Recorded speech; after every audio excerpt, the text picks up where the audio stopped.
Good morning, friends. Welcome back to the podcast. This morning, I wanted to share another story with you from Neil L. Anderson's book, The Divine Gift of Forgiveness. So let me just share my screen here. This also comes from chapter 2, and it starts right here. While serving as a bishop, I received a phone call very early in the morning that a man in his 40s had broken into the homes of several families in our ward. During the night, in a desperate search for prescription drugs, he really traumatized several families as he went on a rampage through the houses.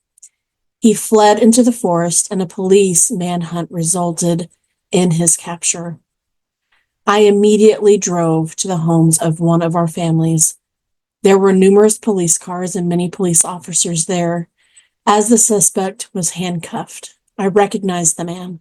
He had been staying with the family in the ward for a few weeks to help him sort out his life. I found the traumatized family quite distraught.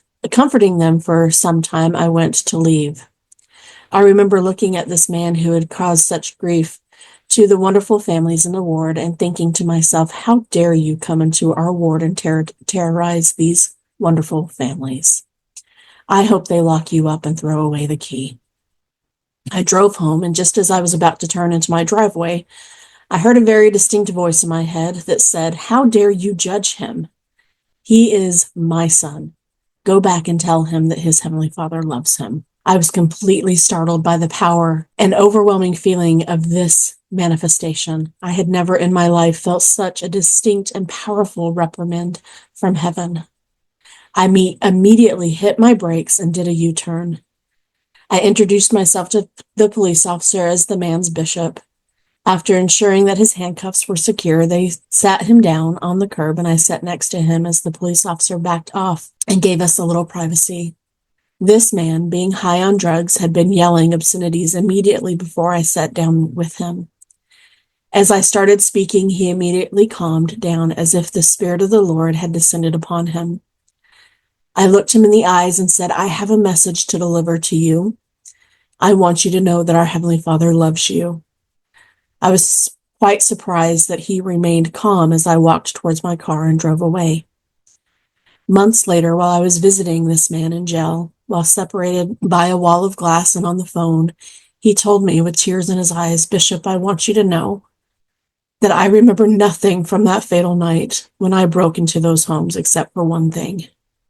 I remember you looked me into my eyes and telling me that my Heavenly Father loves me. And that thought has been the only thing that has gotten me through these last several months in jail. That was from Robert B. Walker. So I wanted to share that with you today with the understanding of knowing that we don't always know or understand what people are going through. But we do know that we are each children of God and that He loves each of us individually.